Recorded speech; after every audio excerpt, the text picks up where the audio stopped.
Hello বন্ধুরা, শুভেচ্ছা জানাচ্ছি। আমি শামীম আক্তার। আজকে এসেছি নাকাশপাড়া থানা, অর্থাৎ এই নাকাশপাড়া থানারই কিছু ইতিহাস তুলে ধরবো।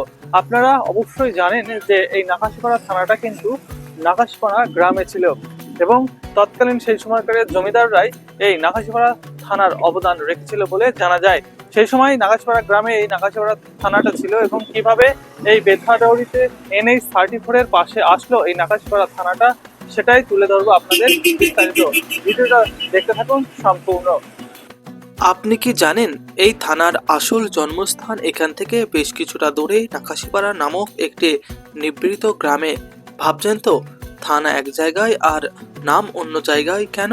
কেনই বা একটি প্রতিষ্ঠিত থানা গ্রাম ছেড়ে জাতীয় সড়কের ধারে চলে এলো?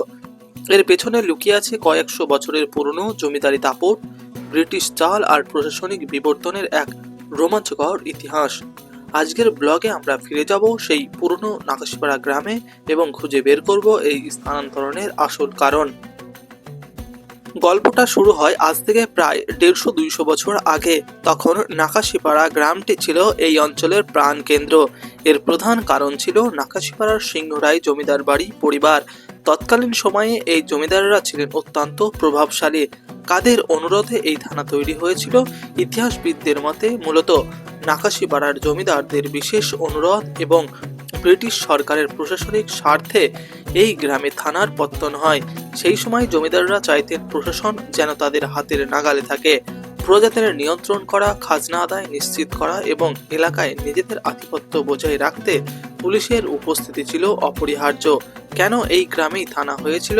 ভৌগোলিক গুরুত্ব। তখন জলপথ এবং গ্রাম্য পথই ছিল যাতায়াতের প্রধান মাধ্যম। নাকাশিপাড়া গ্রামটি তখন বাণিজ্যের দিক থেকে অনেক উন্নত ছিল। জমিদারদের সুরক্ষা। জমিদাররা ব্রিটিশদের অনুগত ছিলেন, তাই তাদের এবং তাদের বিপুল সম্পত্তি রক্ষার জন্য ব্রিটিশরা এই গ্রামেই থানা স্থাপনের অনুমতি দেয়। এমনকি শোনা যায় থানার জন্য জমিও দিয়েছিলেন তৎকালীন জমিদাররা।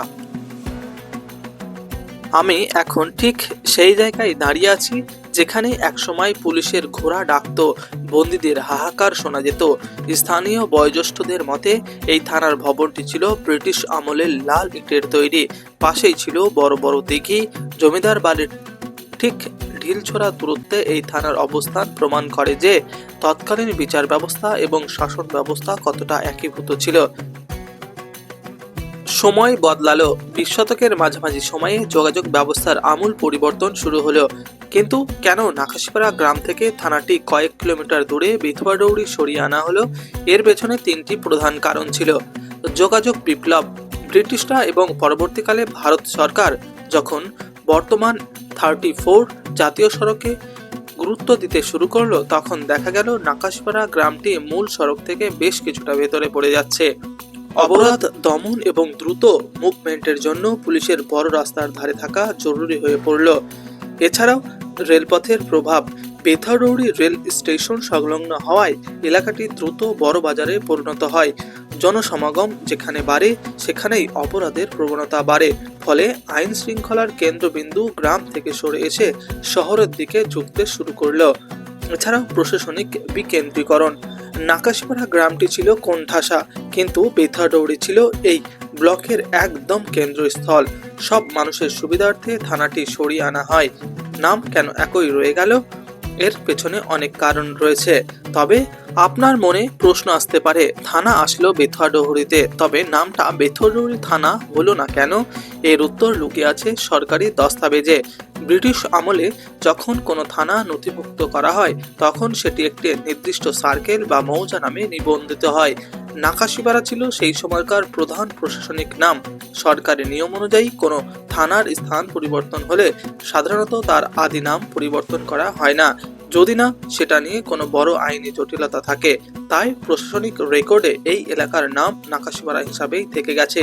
আজও এই থানার অধীনে থাকা বিশাল এলাকার পরিচিত এই নামেই। এটা কেবল একটা নাম নয়, এটা সেই হারানো সমৃদ্ধ গ্রামের উত্তরাধিকার। নাকাশপাড়া গ্রামটি আজ হয়তো শান্ত নিঝুম, কিন্তু তার বুকে থেকে কেড়ে নেওয়া সেই প্রশাসনিক দাপট আজও বয়ে বেড়াচ্ছে কয়েক কিলোমিটার দূরের নতুন থানাটি। একসময়ের ক্ষমতাধর জমিদাররা নেই, নেই সেই ব্রিটিশ দারোগা, রয়ে গেছে শুধু এই নামটি। ইতিহাস আমাদের এভাবেই চমকে দেয়। আপনারা যারা এই ভিডিওটি দেখছেন, আপনাদের এলাকায় কি এমন কোনো জায়গা আছে যার নাম এক জায়গায় কিন্তু অবস্থান অন্য জায়গায়? কমেন্ট করে আমাদের জানান। আর নাকাশপাড়ার এই অজানা ইতিহাস আপনাদের কেমন লাগলো তাও জানাতে ভুলবেন না। দেখা হবে নতুন কোনো ভিডিওতে। ততক্ষণ ভালো থাকবেন, সুস্থ থাকবেন। ধন্যবাদ।